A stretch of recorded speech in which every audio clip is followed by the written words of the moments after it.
You're listening to Overhead Story Channel. Enjoy. 3 days. That's how long it had been since Leslie asked for a trial separation. She said it during breakfast, of all things, between a bite of toast and a sip of black coffee. No warning, no lead-up.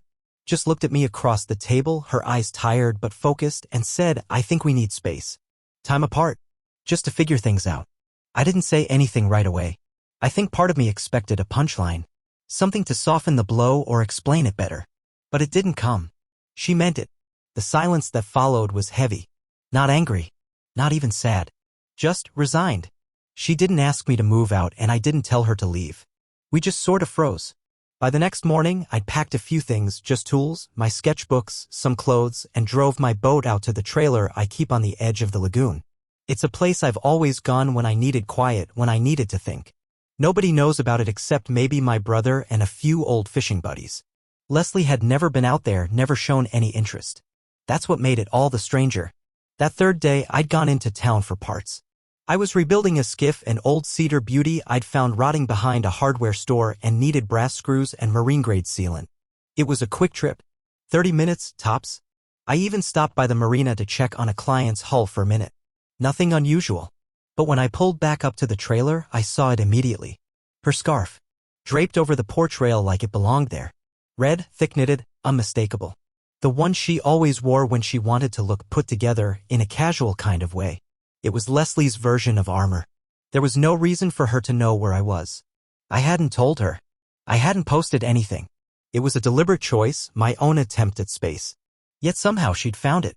And she hadn't come empty-handed. Next to the scarf was a bottle of red wine. Not the kind we used to split while watching dumb movies or playing cards. This was something high-end, imported. A vintage Bordeaux I recognized from the time we spent at Jude Collins's wine tasting party last fall. Leslie had loved it. Said it made her feel sophisticated. There were 2 cups. Plastic. Half full or half empty depending on how you looked at it. I stood there for a long time just staring at it. At first, I tried to convince myself she came alone. Maybe she just needed to see the water. Maybe she sat out there in silence, drank half a bottle, and left her scarf behind by accident. But I've never known Leslie to drink alone. And even if she had, why 2 cups? Something about the setup felt performative. Like it was staged. But not for me. For someone else. Like she wasn't expecting me to return so soon. Like she had left in a rush. I pushed open the door to the trailer. It was hot and stale inside, the kind of thick air you get from keeping the windows shut in a humid bay. The curtains were drawn. Nothing looked disturbed at first, tools where I left them, blueprints still rolled up on the desk. Then I saw it. An open box of condoms lying half under the small couch. Bright blue packaging. Not ours. Not even a brand I recognized. The top was ripped open and a few sleeves had fallen onto the rug like a deck of cards spilled in a hurry. I didn't move. My eyes just locked onto the box. My chest didn't heave with anger. My hands didn't shake. It was stranger than that. I felt completely still. Like my body had pressed pause. I've heard people say betrayal feels like a punch to the gut. But for me, it felt more like the room had dropped 10 degrees. Like the trailer, the lagoon, even the trees outside had gone mute. When I finally got my voice back, I called her. She picked up on the second ring, sounding groggy and disinterested. "Oh, hey," she said. "What's up?" I asked her if she'd been by the trailer. She hesitated for a second too long. "Yeah," she said. "I stopped by earlier. I needed to think. Had a glass of wine, or 2. Just me. Alone. 2 cups," I said. "What?" There were 2 cups. And the wine was half gone. She exhaled. Not in frustration, more like she was annoyed she'd have to explain. "I didn't realize that was a crime," she said. "I brought 2 in case someone stopped by." No one did. I sat for a bit, then left. She didn't ask why I was upset. Didn't seem interested in the obvious holes in her story. I didn't push. Not then. What was the point? I ended the call. Then I sat on the floor of the trailer for what must have been an hour. Didn't touch the wine. Didn't move the scarf. Just sat there, staring out the window, watching the sun drift lower across the water. That was the moment something changed in me. Up until then, I think some part of me was still hoping she'd come back. That we'd talk things through, figure out whatever we'd lost along the way. But when I saw that scarf and those cups and that damn box on the floor, I knew. I stopped waiting. Stopped hoping. Stopped planning my days around the idea of her return. The betrayal wasn't a theory anymore. It wasn't a whisper in the dark or a feeling in my gut. It had a shape, a smell, a brand name. It was physical. And it had sat right where I had laid my head the night before. That night, I didn't sleep. I opened every window in the trailer, lit the lanterns, and sat outside carving a length of cedar for the new rudder I'd been planning. The wood was rough and my hands ached from gripping it too tightly, but the repetition helped. By morning, I had no answers. But I did have clarity. Whatever Leslie was doing, wherever she was going, it no longer included me. And for the first time in a long time, that realization didn't hurt. It just was. The hardest part wasn't the scarf, or the wine, or the condoms. It was everything that came flooding back after. Every overlooked moment, every odd shift in tone or habit that I brushed off in the name of trust. In the days following her visit to the trailer, I started seeing the past through a different lens. It was like someone had turned up the brightness on a photograph I thought I already understood. The shadows didn't just deepen, they revealed shapes I'd missed. Leslie hadn't always been like this. There was a time years back when she was playful, even silly. She'd come into my workshop in the middle of sanding and wrap her arms around me, leaving a fine dusting of cedar on her clothes just to make me laugh. We'd sit out on the porch late into the night, passing a single cup of coffee between us and dreaming out loud about someday running a little lodge by the lake. Just a simple life. She used to say that's all she ever wanted. But dreams fade slowly. So slowly you hardly notice they're slipping. The change started quiet. Her phone habits were the first red flag, though I didn't see it at the time. She used to leave it anywhere, on the counter, in her bag, face up on the bed while she showered. But lately, it never left her hand. It was like an extra limb. She carried it to the bathroom, kept it in her lap during dinner, clutched it like a lifeline while we watched TV. I'd glance over and catch her smiling at someone, but when I asked, she'd say, just a meme or work stuff. I believed her. I wanted to believe her. Then there were the excuses. She started locking the bathroom door. That was new. Said she needed privacy, time to decompress. Her showers stretched longer, sometimes 40 minutes, and when I asked if everything was okay, she'd just hum and say, I'm fine, just tired. Tired became her favorite phrase. Tired after work. Tired before bed. Tired when I tried to reach for her, even just to hold her hand. The in asterisk Macy faded slowly too. At first, I thought it was just a phase, maybe stress from work. But she stopped wearing the pajamas I used to love, the ones with the little boats on them. Swapped them for oversized shirts, the kind that swallowed her shape and her warmth. Then she stopped coming to bed at all. At first, she said she was watching shows I wouldn't like in the other room. Then it was I fell asleep on the couch, then I need my own space for a bit. One night, I woke up at 3 a.m. and found our bed untouched. I wandered downstairs and saw the faint blue glow of her laptop in the living room. She shut it the moment she saw me, almost like she'd been caught doing something she wasn't supposed to. But when I asked, she laughed it off.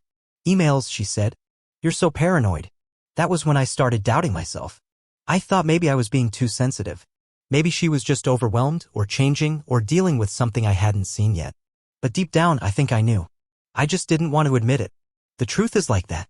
It doesn't arrive all at once. It builds like condensation on glass until finally the image behind it becomes clear. Leslie started traveling more. Business trips, she said. Out-of-town meetings. Weekend conferences. She started packing differently too, new lingerie I hadn't seen before, shoes she used to complain were too uncomfortable, and that red lipstick she only wore once a year on our anniversary. I asked once who she was meeting with and she rattled off names so fast I couldn't catch them. Some vague references to marketing reps and industry partners. She used to come home from those trips with little souvenirs, cheap magnets, postcards, hotel pens. But that stopped too. Now she came back with nothing but silence and that detached kind of smile, like someone smiling at a stranger in an elevator. One night, I caught her calendar open on the kitchen table. It was filled with blocks of text, none of which made sense to me. Code words? Abbreviations? She noticed me looking and closed it fast, muttering something about client confidentiality. That was the first time I looked her in the eye and didn't recognize the person staring back. I started spending more time at the trailer. It wasn't just about work anymore. It became a refuge, a place where the air didn't feel heavy with unanswered questions. I carved a new rudder, then another. I started drafting a design for a small catboat. Something to keep my hands busy when my thoughts wouldn't let up. Each night by the fire, I'd pull out my sketch pad and try to focus. But every line I drew turned into a memory.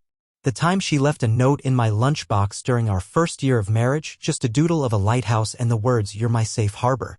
The way she used to trace her finger along the grooves of my boat designs like she was memorizing them. The way she used to look at me. That was gone now. Erased. The worst part wasn't even what she did, it was realizing how long I'd been gaslighting myself into thinking things were fine. That we were just in a rough patch.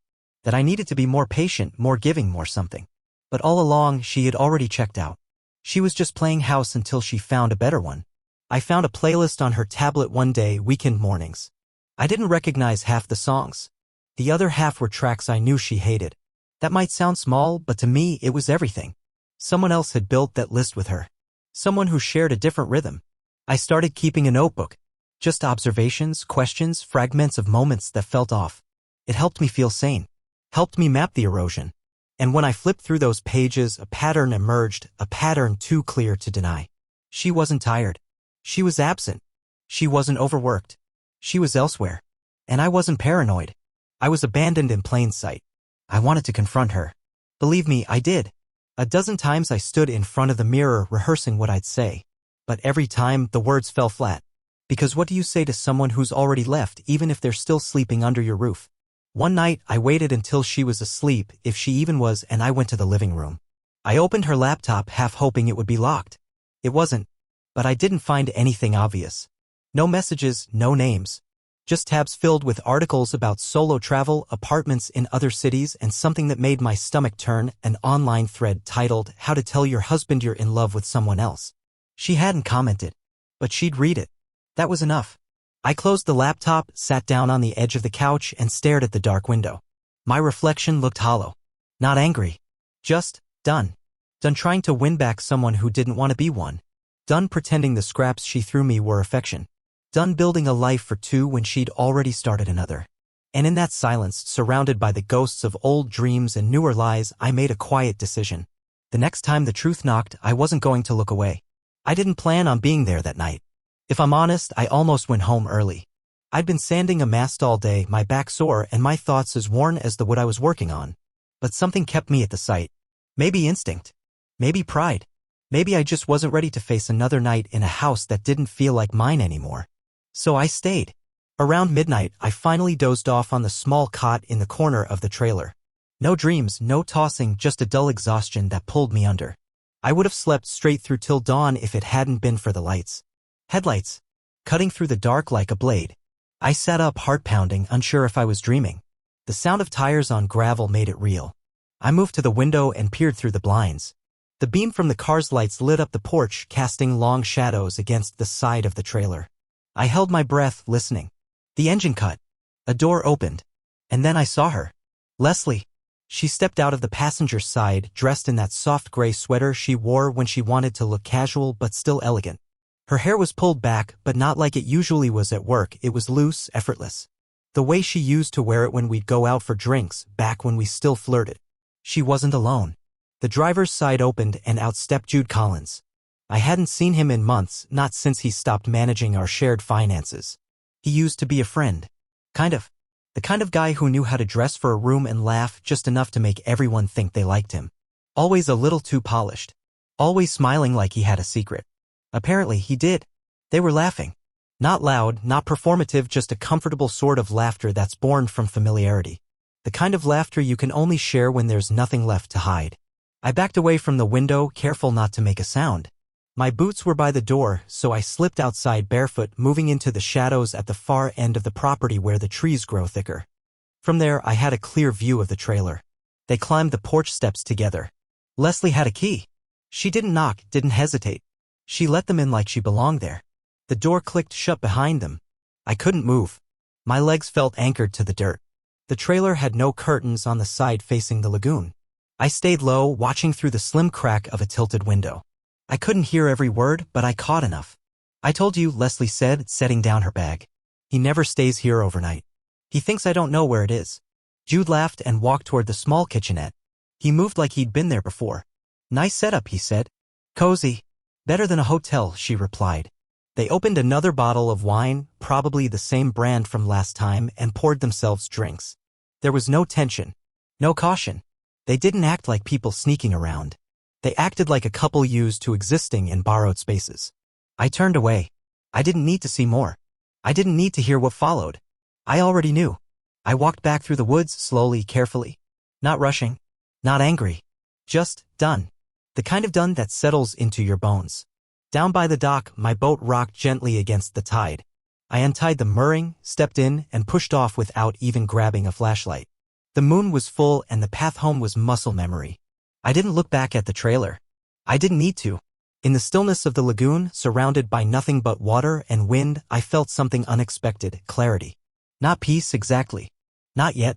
But a calm resolve. She had moved on. She'd been gone long before she ever packed a bag. And now I was leaving too. Not in defeat. Not in rage. But in quiet surrender to the truth. I didn't go home that night. I let the boat drift until the sky began to shift from black to blue.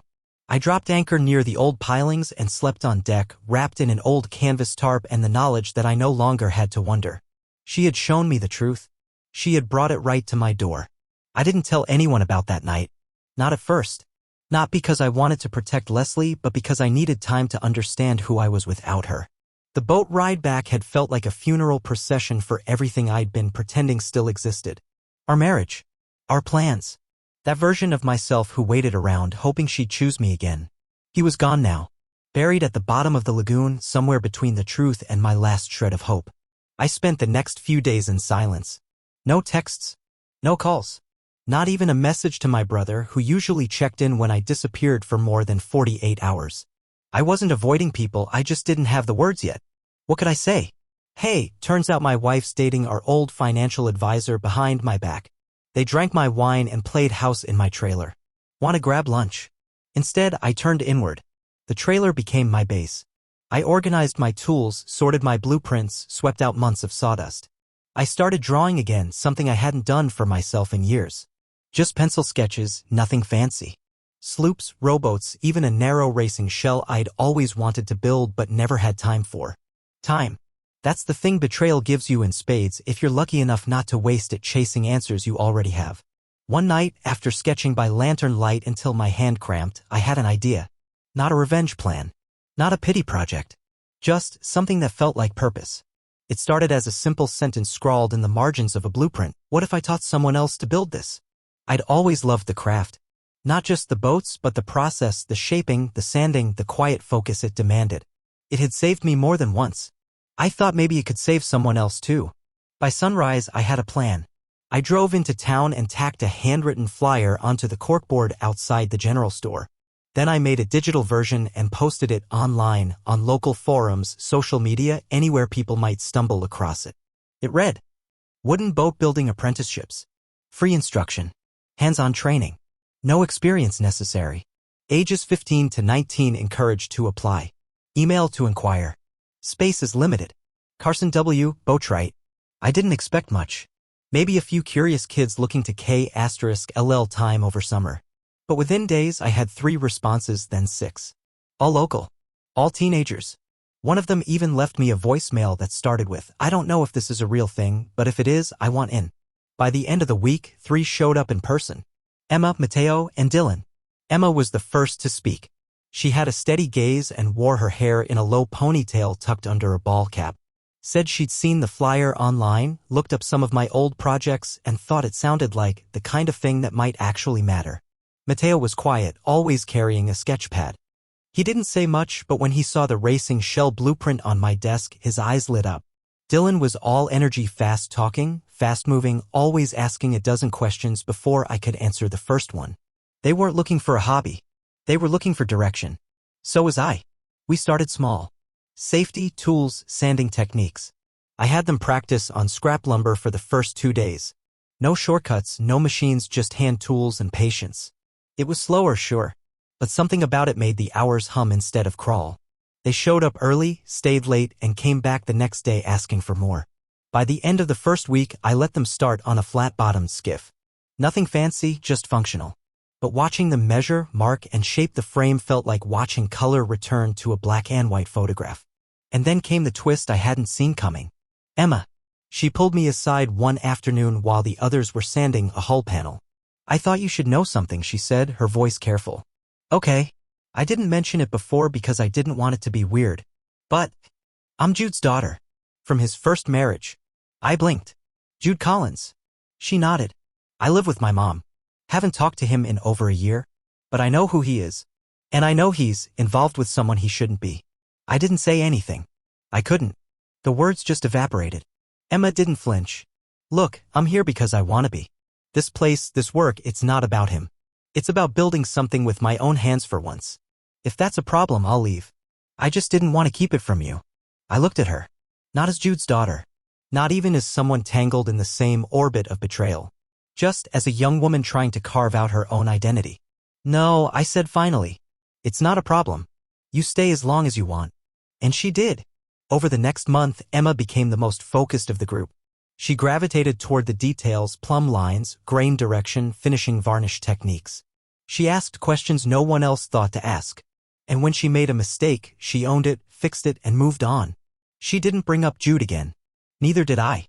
But every time I saw her bent over a blueprint or laughing with Dylan about a crooked bevel, I felt something shift. Not in a romantic way, not even close. Just something human. Something hopeful. This place, the trailer, the tools, the lagoon, it had been a hiding place.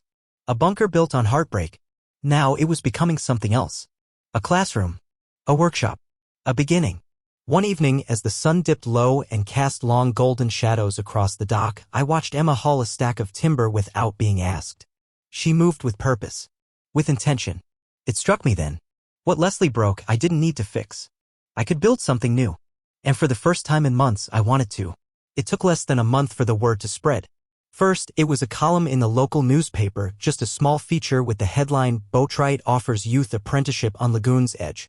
They ran it alongside a photo of the kids sanding the skiff's frame. Emma was front and center, squinting into the sun, her sleeves rolled up, hands speckled with sawdust. Then came the calls. A high school guidance counselor reached out, asked if I'd be open to giving credit hours for the apprenticeship. A regional education coordinator emailed about possibly expanding into a certified trade program. I didn't answer either right away. I wasn't sure I was ready for any of it. I wasn't even sure this thing I'd started had a name yet. But it was happening. Momentum had taken hold and no part of me wanted to stop it. Except Leslie. It started with a voicemail. Carson, she said, her tone clipped, I just found out that Emma is spending time out at the trailer. I don't think it's appropriate and frankly, I don't understand what you think you're doing. Call me back. I didn't. 2 days later, a noise complaint was filed. The deputy who showed up looked almost embarrassed. Sorry, Carson, he said, taking off his hat. Got a report about excessive tool noise and traffic congestion near the Lagoon Road. Probably nothing. Just have to follow up. We both knew what this was. I offered him a tour, let him see the space. The teenagers were inside, wearing ear protection, working on fitting the transom. The place was clean, quiet, under control. He nodded, made a few polite comments, and told me I was fine to keep going. That week, we got 3 more complaints. One claimed the trailer violated zoning ordinances. Another alleged environmental disruption from unsanctioned dock activity. The third, my personal favorite, accused me of hosting unlicensed commercial workshops. Each one was anonymous. But I wasn't stupid. I called the county clerk, went over every permit I held, dock rights, trailer use, educational allowances under the small business pilot program.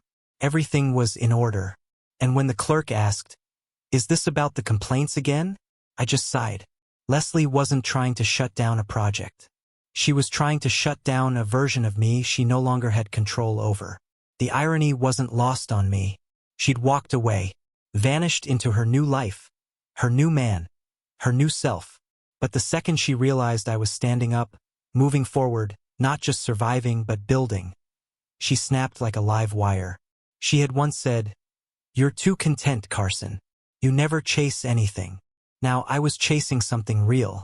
And she hated that it didn't include her. The kids kept showing up, unbothered. If anything, the tension seemed to fuel them. We built through the noise, the rumors, the sideways glances I started getting at the hardware store. The project was no longer a secret, and the community was beginning to notice. One afternoon, the principal of the local high school came by, said he'd heard from students, parents, and faculty about the program. Asked if we could arrange a tour for interested teachers. Honestly, he said, looking around at the tools and half-built boats, this is the most engaged I've seen some of these students all year. You've got something here. That night, I added another note to the margins of my sketchpad. This might be bigger than me. Emma stayed late most days. She took to refinishing like it was a language she already knew. She started researching vintage skiffs, tracing their lines, experimenting with old marine paint patterns. I gave her a corner of the workshop and told her, "Make it yours." She did. She never mentioned her mother, never brought up Jude. But I caught her one morning, standing on the dock, staring out across the lagoon, her eyes glassy. She didn't cry, didn't move, just stood there. I walked up beside her, not saying anything. We both looked out over the water. "Do you ever think they regret it?" she asked softly, barely above the wind. "Regret what?" "Choosing easy over real." I turned toward her. "Sometimes I think they don't know the difference." She nodded, wiped at her face, and got back to work. That same afternoon, I found a new note tacked to the workshop door. No envelope, no name. It read, "This isn't healthy. You're crossing lines. Let her go home." No signature, no return address, just scrawl in familiar handwriting. Leslie had never been subtle. This was her version of a warning. I didn't respond. The next week, we held a community open house. The kids gave tours. Emma presented her refinishing project. Dylan walked visitors through hull balance and buoyancy. Mateo explained the math behind keel design using a chalkboard we'd bolted to the side of the trailer. Parents came, teachers, even a local journalist with a camera and notepad. By the end of the event, we had 20 new sign-ups and a folder full of recommendation letters. The next morning, someone slashed the tires on the trailer. No note this time, just silence, damage, and the unmistakable feeling of petty revenge. I replaced the tires, didn't report it, didn't call anyone. I wasn't going to give Leslie or Jude the satisfaction of knowing it had rattled me. It hadn't, because what they didn't understand, what they'd never understand, is that this wasn't about them anymore. It wasn't about betrayal or anger or pride. It was about making something that couldn't be undone. Place, process, a legacy. The more they pushed, the stronger the project grew. The kids leaned in harder. The community stood behind us. And every strike against us became a signpost saying, "You're on the right path." One night, I stayed behind after everyone left. The workshop was quiet, warm with late summer air. I walked the length of the dock and stood at the edge, listening to the water lap against the pilings. I thought about all the versions of myself I'd been. The man who waited, the man who doubted, the man who walked away in silence. Now I was building, not for her, not to prove anything, just because I could. And no one, not even the ghost of Leslie's disapproval, was going to take that from me. 2 months after the tire slashing and anonymous letters, I got a certified envelope in the mail. Inside was a legal notice. Leslie and Jude wanted to sell their remaining claim to the lagoon property. It was phrased formally, but the message was clear. They were done. Moving to Texas. Starting fresh. I stared at the paperwork for a long time, turning it over in my hands.